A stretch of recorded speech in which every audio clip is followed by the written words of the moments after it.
Praise the Lord everyone. प्रभु यीशु मसीह आपको आशीष दे। परमेश्वर हमेशा आपके साथ रहे। हालेलुया। सो परमेश्वर के प्रिय लोगों, आज मैं आपसे बात करना चाहती हूँ कि क्रिसमस क्या है और क्रिसमस क्यों मनाया जाता है। हालेलुया। क्या आप जानते हैं कि क्रिसमस क्यों मनाया जाता है और क्रिसमस हम क्यों कहते हैं? क्रिसमस क्या होता है? हालेलुया।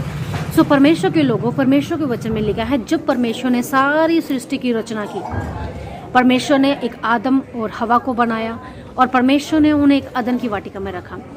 और जब परमेश्वर ने उन्हें अदन की वाटिका में रखा तो परमेश्वर ने उन्हें एक आज्ञा दी कि तुम्हें इस वृक्ष का फल नहीं खाना है। हालेलुया। बाइबल हमें ये बताती है कि शैतान हवा के पास जाता है, पहली औरत के पास जाता है और उसे बहकाता है कि तुम ये फल खा लो, परमेश्वर की आज्ञा को तोड़ दो। और वो औरत शैतान के बहकावे में आकर उस फल को खा लेती है, यानी कि परमेश्वर की आज्ञा को तोड़ देती है। हालेलुया। जब परमेश्वर की आज्ञा को तोड़ देती है तो परमेश्वर उन्हें उस अदन की वाटिका में से बाहर निकाल देते हैं और वो पहला आदम और पहली औरत पति पत्नी के रूप में रहने लगते हैं और उनके संतान होती है। और परमेश्वर का वचन हमें ये बताता है कि उनके द्वारा, उनके आज्ञा तोड़ने के द्वारा पाप जो था वो सारी धरती पर, सारी दुनिया में फैल गया। हालेलुया। वो कैसे? खून के जरिए, क्योंकि उन्होंने पाप किया तो खून के जरिए वो पाप जो था उनके संतान में गया, फिर उनकी संतान में, फिर उनकी संतान में, फिर उनकी संतान में। इस तरह से सारी दुनिया पापी हो गई। और लोग क्या करते थे, जो व्यवस्था थी, व्यवस्था के अनुसार कुछ ना कुछ वो बलिदान करते थे। जब भी वो गलती करते थे या पाप करते थे तो वो कुछ ना कुछ बलिदान करते थे। और जैसे एक बकरा लेकर, एक भेड़ का बच्चा लेकर उसके सिर के ऊपर हाथ रखते थे और ये माना जाता था, व्यवस्था थी कि जो मैंने गलतियां की हैं, जो मैंने गुनाह किए हैं, वो उस मेमने के ऊपर चले गए हैं। ठीक है।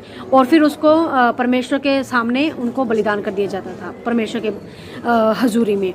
हालेलुया। और ऐसे उनको पापों की क्षमा मिलती थी। लेकिन ये परमानेंट सोल्यूशन नहीं था, क्योंकि लोग बार बार ऐसे ही करते थे, पाप करते थे और बलिदान चढ़ा देते थे, पाप करते थे, बलिदान चढ़ा देते थे और उनके द्वारा वो उद्धार नहीं पा सकते थे, उनके द्वारा वो अनंत जीवन नहीं पा सकते थे, क्योंकि खून के द्वारा सब लोगों के अंदर पाप था।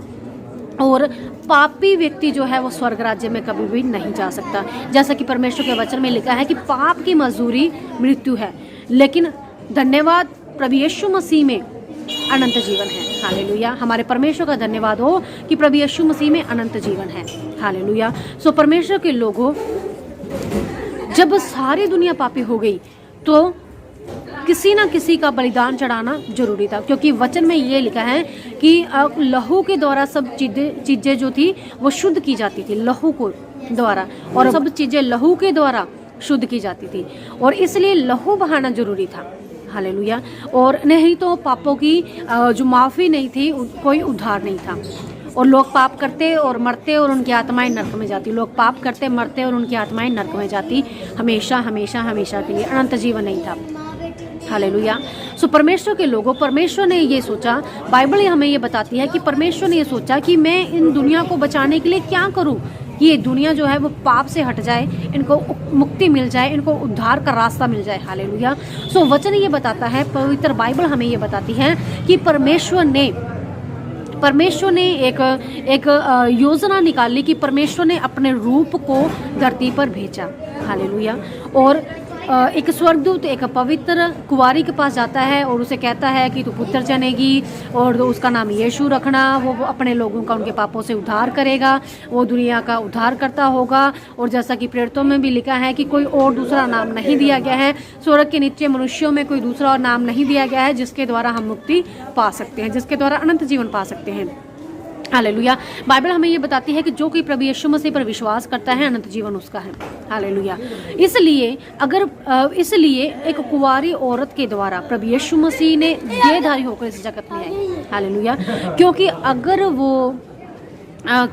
वो माता पिता से पैदा होते, यानी कि उनके खून में भी पाप होता और उसके द्वारा उद्धार नहीं था। हालेलुया।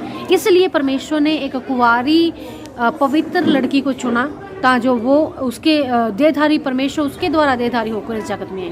हालेलुया। अगर वो माता पिता से पैदा होता तो माता पिता का खून उसके अंदर होता और जो पाप खून के द्वारा आदम और हवा के द्वारा सारी दुनिया में फैला था वो उसमें भी होता। हालेलुया। और इसलिए परमेश्वर ने अपना रूप देहधारी होकर धरती पर भेज दिया। हालेलुया। यूहन्ना की अंजील जब उसके पहला अध्याय उसके पहले वचन से हम पढ़ते हैं, लिखा है कि आदि में वचन था, वचन परमेश्वर के साथ था और वचन ही परमेश्वर था और सब कुछ उसके द्वारा रचा गया। रचना में से कोई भी वस्तु उसके बिना नहीं रची गई। Hallelujah, hallelujah. और फिर जब हम आगे पढ़ते हैं यूहन्ना में भी वहाँ लिखा है कि वचन देहधारी हुआ और उसने मनुष्यों के बीच में अपना डेरा लगाया। हालेलुया। सो इसलिए प्रभु यीशु मसीह इस धरती पर आए ताकि वो सारे जगत के पापों को अपने ऊपर ले सके। पवित्र बाइबल हमें ये बताती है कि प्रभु यीशु मसीह कुंवारी मरियम के द्वारा इस धरती पर आए। उन्होंने बहुत लोगों को चंगाई दी, छुटकारा दिया और उसके बाद उन्होंने क्रूस पर बलिदान दिया और तीसरे दिन मुर्दों में से जी उठे और जीवित होकर स्वर्ग पर जिंदा ही उठा लिए गए। हालेलुया। और जहाँ से वो वापस आने वाले हैं। हालेलुया। उसका ये वादा है। Hallelujah, hallelujah. सो इसलिए हम क्रिसमस मनाते हैं। ये होता है क्रिसमस, जिस दिन हम इस दिन को ऐसे मनाते हैं कि प्रभु यीशु मसीह हमारे लिए इस धरती पर देहधारी होकर आए। Hallelujah, hallelujah. उस दिन को हम क्रिसमस के रूप में मनाते हैं। Hallelujah, hallelujah. इसलिए हम कहते हैं, इसलिए हम आनंदित होते हैं कि आज क्रिसमस है। Hallelujah, hallelujah. सो ये था परमेश्वर का विजन, परमेश्वर का लक्ष्य है कि कोई भी नाश ना हो, जैसा कि परमेश्वर के वचन में लिखा है कि कोई भी नाश ना हो। हालेलुया। सो क्रिसमस क्या है? जिस दिन प्रभु यीशु मसीह देहधारी होकर इस धरती पर आए, उस दिन को हम जब सेलिब्रेट करते हैं तो हम उसको क्रिसमस कहते हैं। Hallelujah, hallelujah. और क्रिसमस क्यों मनाया जाता है? क्योंकि उस दिन हमारे लिए एक उद्धारकर्ता इस धरती पर आया था। हालेलुया। ताकि हम उस उद्धारकर्ता पर विश्वास करें और अनंत जीवन पाएं, नरक से बच जाएं, शैतान से बच जाएं, मौत से बच जाएं। हालेलुया। इसलिए क्रिसमस मनाया जाता है। हालेलुया। सो प्रभु यीशु मसीह आप सबको बड़ी आशीष दें।